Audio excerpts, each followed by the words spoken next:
Again welcome back to today's video అండి. So ఈరోజు అయితే నేను మనకి మార్చ్లో జరిగిన 2024 పేపర్ డిస్కస్ చేస్తున్నానండి. సో ఇది afternoon section. So without any late paper అయితే స్టార్ట్ చేసేద్దామండి. So the stage is called exploratory stage. So ఇది అన్వేషణ వయస్సుగా పేర్కొనబడే దశ ఏది? సో అన్వేషణ వయసు. సో పిల్లలు ఏదైనా కనుక్కోవాలి, అన్వేషించాలి అనే ఎక్స్ప్లోరేటరీ స్టేజ్ అనే ఏ దశలో ఉంటుంది అంటే పూర్వ బాల్య దశ. సో పూర్వ బాల్య దశ. సో కింది వారిలో అంతర్గత ప్రేరణ అంటే పిల్లలకి లోపల ప్రేరణ రెండు రకాలండి, బహిర్గత ప్రేరణ, అంతర్గత ప్రేరణ. సో ఇక్కడ దాంట్లో వచ్చి అంతర్గత ప్రేరణ అంటే వాళ్ళ సెల్ఫ్. సో నేను ఆల్రెడీ దీని వీడియో చేశాను. సో సెల్ఫ్ అని చెప్పి వస్తే ఆ వర్డ్ అనేది అంతర్గత ప్రేరణ కిందకి వస్తుంది. సో అది స్వయం సంతృప్తి. సో స్వయం సంతృప్తి అనేది అంతర్గత ప్రేరణ. So operation that takes place in the interactive phase. So పరస్పర చర్యాత్మక దశల్లో జరిగే కార్యక్రమం ఏంటి? సో ఒకరికొకరు ఇంటరాక్షన్ చేయడం ద్వారా జరిగే కార్యక్రమం ఏంటి అని అంటారు. So subject explanation, TLM preparation, formulating objectives, evaluation ఇవి కాదండి. సో విషయ వివరణ, సబ్జెక్ట్ ఎక్స్ప్లెనేషన్ అనేది జరుగుద్ది. So next, the ability that is tested through SA questions. SA questions ద్వారా మనం ఏ ఎబిలిటీని మనము టెస్ట్ చేయగలము అని అంటే రీకాల్ అండి. సో రీకాల్ అనే ఎబిలిటీని మనం ఎస్ఏ క్వశ్చన్స్ ద్వారా టెస్ట్ చేయగలము. So language development starts with cooling, babbling and gradually leads to conversations as per this principle. So భాషా వికాసం మొదట కేరింతలు, ముద్దు పలుకలతో ప్రారంభమై క్రమంగా సంభాషణలకు దారి తీయడాన్ని సూచించే వికాస నియమం. సో ఇక్కడ మనం ఏం చెప్పచ్చు? సో వికాసం ఖచ్చితమైన నమూనాను అనుసరిస్తుంది. సో ఒక ఖచ్చితమైన నమూనానే, అవిచ్ఛిన్నంగా సాగుతుంది కాదు, వైదిక భేదాలు ఉంటాయి కాదు, సంచితమైనది కాదు. అంటే ఒక ఖచ్చితమైన నమూనానే. అంటే ఫస్ట్ కేరింతలు, తర్వాత ముద్దు పలుకులు, తర్వాత సంభాషణ కాన్వర్సేషన్ ఫామ్లో వస్తుంది. సో ఇక్కడ టైం టు టైం డెవలప్మెంట్ ఉంది, ఖచ్చితంగా నమూనాను అనుసరిస్తుంది అని. Next, the highest level of. So highest level మనం ఇప్పుడు కాగ్నిటివ్ డొమైన్లో మనం చెప్పుకున్నాం మనము. So first knowledge, understanding, application, analysis, synthesis, evaluation. దీంట్లో హయ్యెస్ట్ లెవెల్. సో డౌన్ ఉంది కదా, అది లోయెస్ట్ అనుకునేదానికి లేదండి, అదే హయ్యెస్ట్. సో మనం ఎవాల్యూషన్ అనేది మనకి హయ్యెస్ట్ లెవెల్ అవ్వద్ది. సో దాని మీద నేను ఆల్రెడీ వీడియో చేశానండి. సో అది చూడండి. అండ్ నా వీడియో ప్రమోట్ చేసుకున్న దానికి కాదు, మనకి టైం కూడా లేదు. సో నేను సైకాలజీ 30 minutes వరకే ఎక్స్ప్లెయిన్ చేస్తున్నాను. మనకి డేట్ మీకు తెలిసిందే కదండి, December 11 నుంచి ఎగ్జామ్స్ స్టార్ట్ అయిపోతున్నాయి. సో అందుకని teacher act as a facilitator in. Teacher అనేవాళ్ళు సౌకర్యకర్తగా ఉండేదాన్ని ఏంది అంటే లెర్నర్ సెంటర్డ్ పారాడిమ్. అంటే ఇక్కడ ఏంటి అంటే లెర్నర్ అంటే విద్యార్థి కేంద్రీకృత అభ్యసనం అంటారు కదండి, ఆ అభ్యసనంలో మాత్రమే సో టీచర్ అనేది ఒక ఫెసిలిటేటర్గా ఉంటారు. అంటే నేను ఎందుకు చేయడం అంటే ఒక్క బిట్టన తగలకుండా ఉండదు కదా అని చెప్పి మోటివేషన్తో చేయడం అండి. Concepts can't be acquired through. Concepts అనేటివి అంటే దీని ద్వారా భావనలు పొందలేము. వేటి ద్వారా భావనలు పొందలేము అని చెప్పి అంటే మెమరైజేషన్ ద్వారా భావనలు పొందలేము. సో మనం కంఠస్థం చేయడం ద్వారా మనం భావనలు, కాన్సెప్ట్స్ అనేటివి పొందలేము. సో అదేవిధంగా 9th one, teacher is explaining about vegetables by showing them the thinking of children it is. So ఉపాధ్యాయుడు కూరగాయలు చూపిస్తూ వాటిని వివరిస్తూ ఉన్నాడు. సో ఇప్పుడు ఇక్కడ ఆలోచన ఎలా ఉంటుంది? ఆలోచన మూర్తంగానే కదండి ఉంటుంది. సో ఇప్పుడు అక్కడ అమూర్త ఆలోచనలు. ఇప్పుడు మూర్త ఆలోచనలు అంటే వాళ్ళు చూపిస్తున్నారు కంటికి, సో అవి వాళ్ళు టచ్ చేయగలరు, చూడగలరు. సో మూర్త ఆలోచనలే ఉంటాయి అక్కడ. తార్కిక, లాజికల్ రాదు, అమూర్త రాదు, మూర్త ఆలోచనలు ఉంటాయి. Stimulus act as a reinforcer in this theory. So ఉద్దీపనలు పునర్బలన కార్యక్రమాలుగా పనిచేసే అభ్యసన సిద్ధాంతం. సో ఉద్దీపనలు అనేది పునర్బలనం. సో ఉద్దీపన అంటే స్టిములస్ యాక్ట్ యాజ్ స్టిములస్. ఇక్కడ మనకి నార్మల్గా మనకి ఏమంటే లెర్నింగ్ థియరీస్ ఉన్నాయి కదండి, లెర్నింగ్స్లో మనకి స్టిములస్, రెస్పాన్స్ ఇవి మెయిన్. Stimulus, response main. దీంట్లో పావ్లోవ్ థియరీలో మనకి రెస్పాన్స్ మెయిన్గా చూపిస్తారు, కానీ ఆపరేషన్ కండిషన్ థియరీలో స్టిములస్ మెయిన్గా. సో మనం ఇచ్చే స్టిములస్ ఏదైతే వాళ్ళు ప్రతిచర్య చూపిస్తారో వెంటనే మనం బహుమతి ఇవ్వడం ద్వారా ఆ స్టిములై అనేది, ఉద్దీపన అనేది గట్టి పడుతుంది అని చెప్పిన సిద్ధాంతం ఏది? కార్యసాధన నిబంధన సిద్ధాంతం. సో మనం ఏం చెప్పొచ్చు? Third one is the option. So ఉద్దీపనలు పునర్బలనంగా చేసేది అది. So 11th one. సో విద్యార్థి తన చదువుపై దృష్టి పెట్టలేకపోతున్నప్పుడు ఇచ్చే మార్గదర్శకత్వం, అంటే విద్యార్థి తన చదువుపై ఆసక్తి పెట్టలేకపోతాడు లేదా ఇంట్రెస్ట్ పెట్టలేకపోతాడు, అప్పటికి అతను ఇచ్చేది పర్సనల్ గైడెన్స్ అండి. ఎడ్యుకేషనల్ గైడెన్స్ కాదు, పర్సనల్ గైడెన్స్ మనం అతనికి ఇస్తాం. సో రాంగ్ స్టేట్మెంట్ని కనుక్కోవాలి. సో ఇక్కడ శైశవ దశలో శారీరక వికాసం వేగంగా జరుగుతుంది. ఓకే, ప్రజ్ఞా వికాసం నైతిక వికాసానికి చెందినది. సో ప్రజ్ఞా వికాసం నైతిక వికాసానికి. సో ప్రజ్ఞా వికాసం మోరల్ డెవలప్మెంట్కి అసలు సంబంధించిందే కాదండి. అదేవిధంగా emotional development depends on learning and maturation, అంటే పరిపక్వతపై ఆధారపడి ఉంటుంది. ఉద్వేగత పరిపక్వత మెచ్యూరిటీపై ఆధారపడి ఉంటుంది. 3-4 సంవత్సరాల పిల్లలు సాంఘిక క్రీడల్లో పాల్గొంటారు, అవును పాల్గొంటారు. కానీ ప్రజ్ఞ అనేది, అంటే ఇంటెలిజెన్స్ అనేది వాళ్ళ ఒక మోరల్ ఎడ్యుకేషన్ మీద ఆధారపడి ఉంటుంది అని అంటే అది రాంగ్ అండి. సో ఇక్కడ మనల్ని అడిగిన దాంట్లో మిస్ మ్యాచ్ పేరు అంటే సెకండ్ వన్. సో ఇంటర్పర్సనల్ వ్యక్తిగత సంబంధాల ప్రజ్ఞ కలిగిన వారు. సో ఇక్కడ interpersonal intelligence is posed by so సైకాలజిస్టులు అండ్ పొలిటీషియన్స్ అండి. సో ఇది గుర్తుపెట్టుకోండి, psychologist and politicians. Factors needed for riding a cycle. So మనము ఒక సైకిల్ని నడపాలి అని అంటే మనకి ఏముండాలి? సో మనకి సైకిల్ నడపాలి అంటే మనకి అసలు ఫస్ట్ సైకిల్ తొక్కడం రావాలి. ఆ తొక్కడం అంటే మనం నేర్చుకుంటున్నామాట, అక్కడ ఖచ్చితంగా అభ్యసనం అనేది జరిగింది. సో ఇక్కడ మనకి అభ్యసనం అన్న పదం మనం గమనిస్తే 4 ఆప్షన్స్లో ఒకే దగ్గర ఉంది.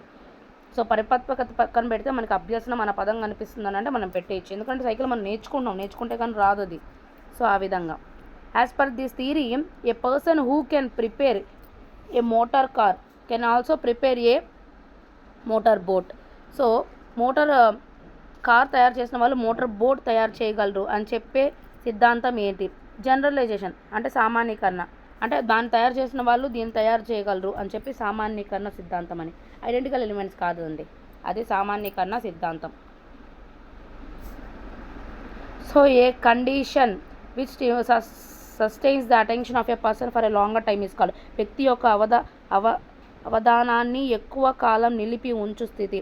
సో వ్యక్తి యొక్క అవధానాన్ని, అంటే అక్కడ యొక్క కండిషన్ సస్టైన్స్, అంటే అతని యొక్క అటెన్షన్ని ఎక్కువసేపు గ్రహించి ఉండగలిగేది ఏంటంటే అతని ఇంట్రెస్ట్. ఇప్పుడు నాకు ఇంట్రెస్ట్ ఉంది, ఇప్పుడు మీకు ఇంట్రెస్ట్ ఉందంటే మీరు ఈ వీడియో మొత్తం చూస్తారు, లేదంటే చూడరు కదా. సో దాన్ని ఇంట్రెస్ట్ అంటారు, అభిరుచి.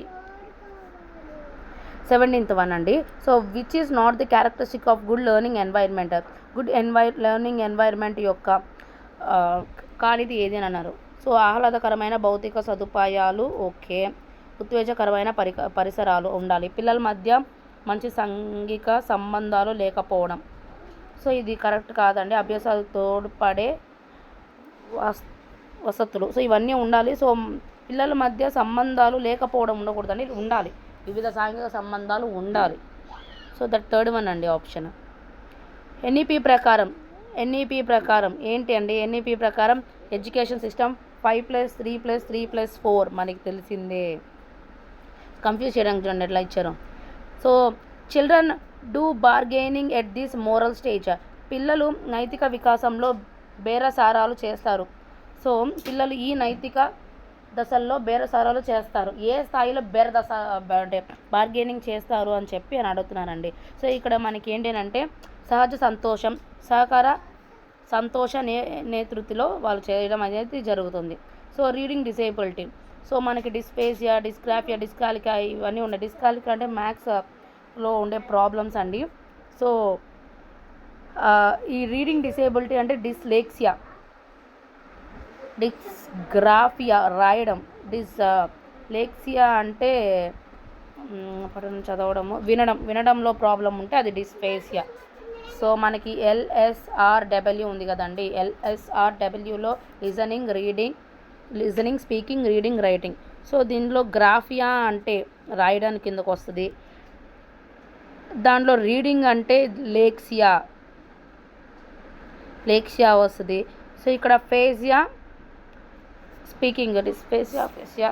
సో నేను దీని మీద ఖచ్చితంగా ఒక వీడియో చూస్తానండి, ఎందుకంటే కన్ఫ్యూజన్గా ఉంది కాబట్టి. మనకి రీడింగ్ డిసేబిలిటీ అంటే లేక్సియా, అది మాత్రం గుర్తుపెట్టుకోండి.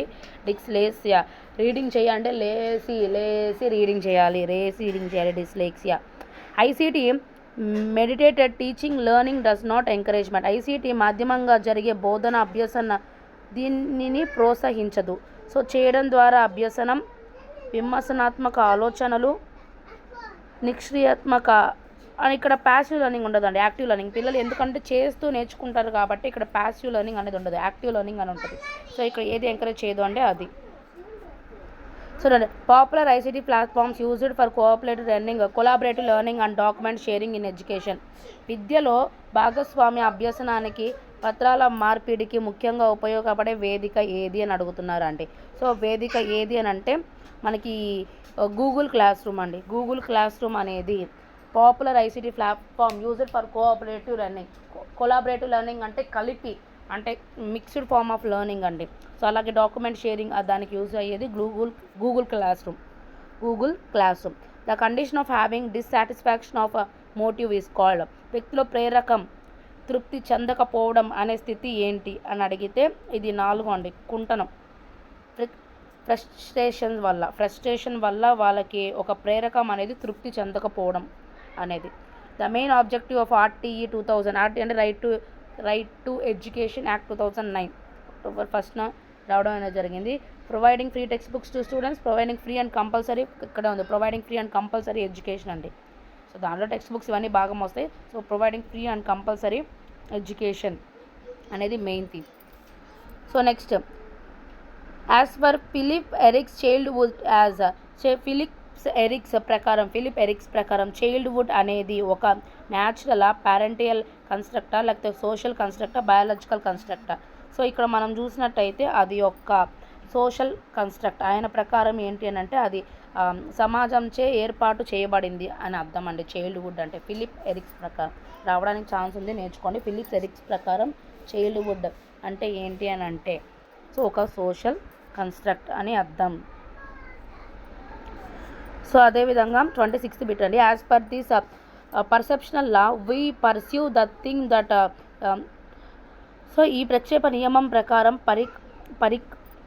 పరిమాణం, ఆకారం, రంగులో ఒకేలా ఉంటే వాటిని మనం సమూహంగా గ్రహిస్తాము. సో అని చెప్పేది ఏంటి అని అంటే మనకి లా ఆఫ్ సిమిలారిటీ. సో అన్నిట్లో సిమిలర్గా ఉన్నాం అంటే కలర్లో, షేప్లో, సైజులో.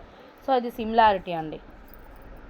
So example of experimental learning అంటే ఇక్కడ మనం ఎక్స్పెరిమెంట్ వేసే లెర్నింగ్ ద్వారా మనకి జరిగేది.